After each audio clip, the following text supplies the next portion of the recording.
Crash and burn. Hey everyone, so tonight just occurred to me, it's been a while since I've done these. It's raining out and it's kind of windy, but I decided to come out anyways because it's kind of the beginning of summer for me. It's April 30th, I believe. Our taxes are due tomorrow, May 1st. Don't fuck with that. You don't want to fuck with Revenue Canada. I know the Americans with the IRS, they get all the attention, but the CRA is nothing to fuck with, so if you owe money, it's due tomorrow. But anyways, so tonight I want to discuss Lois Weber's absolutely awesome 1921 film, Two Wise Wives, starring, of course, Claire Windsor and Louis Calhern. What this tells the story of is how Claire Windsor's character feels that as a married woman, her life is sort of, I don't know, repetitive, I guess. It seems like she plays the dutiful wife when her husband's not at work, and she makes his meals and yada, yada, yada, because, of course, this is the 20s. Except when he's off at work, she kind of feels like there's something lacking in her life.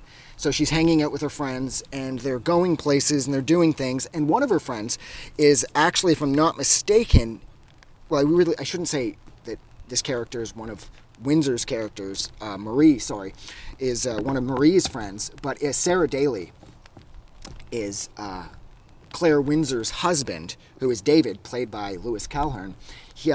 Sarah's David's ex, and Sarah has designs on getting David back, despite the fact that he's now with Marie, Claire Windsor.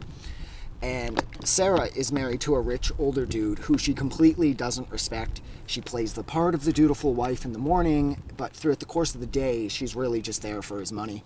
She goes out with her friends, spending his cash, doing whatever. And the whole time, she has designs on getting David back. And for a while there, it seems like David might actually consider cheating on Marie with Sarah. But personally, I never really bought that. I mean, it is definitely there, but I always felt that it was more like David and Marie just kind of get over this hump, this sort of awkward point that they're at in their marriage, and I never believed for a second that there was any real chance that David was going to cheat on Marie. But before I continue to talk more about the story, I did want to point out too how I love how this sort of wealthy versus poor archetype is still in place in the 20s, because one of the women that they hang out with, you can tell that she doesn't have as much money as David and Marie and Sarah does with her husband, because Marie and Sarah have like full fur coats on, and the one woman whose name completely escapes me, she only has like a fur collar thing. And this is a clear representation of the difference of class, whereas Marie and Sarah are loaded down with all the fur that they want. The third woman, who, of course, goddammit, you'd think I would have remembered her name. I've seen this movie like half a dozen times. But she can't afford it because of her husband's meager salary. And at one point they're out shopping, and Marie Marie and Sarah and every other woman in the store is buying whatever they want. And there is the fucking woman whose name I can't remember. She's debating if whether or not she should buy this really expensive outfit just to sort of keep up with the jet set that is her, like, social crew of friends. And that's actually where they cut the character out of the movie. And I thought that was sort of a huge misstep, because it leaves it on sort of a cliffhanger, I suppose. Whereas she's staring at the outfit wondering if she should. She knows financially she can't make this work. But her friends are there buying whatever they want, and she wants to be part of that, like all of us would be. Like, who wouldn't want to be a part of that? And that's just kind of where it cuts for this character, and it's never addressed again.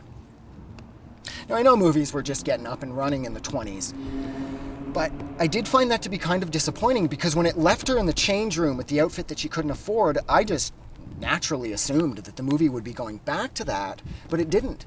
The movie gets back to Marie and David and their sort of marital issues, and how it looks like at the end that David and Sarah are definitely going to bang, and they're all together in the same house, and Of course, it doesn't go that way, and Sarah comes around and she begins to realize how good she has it, and I think that Sarah finally starts to let herself actually love her husband instead of just using him for his money, which totally clears up any issue that she would have with David because she's no longer interested in him, in a romantic sense.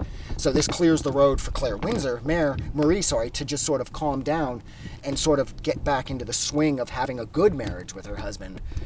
And I like that, but at the same time, I found aspects of this movie to just sort of be just dealt with too quickly. Mainly, the part with the friend that couldn't afford the outfit. I wanted to see that play out more. Now, unfortunately, the entire cast and crew of this film are long gone. This was directed by Lois Weber, of course, and Lois Weber was an absolute trailblazer. I mean, she was experimenting with sound and lighting effects before sound was a thing in film and before lighting effects were a thing in film. She started her own production company. She directed between 200 and 400 films that, unfortunately, as of 2023... What the fuck was that?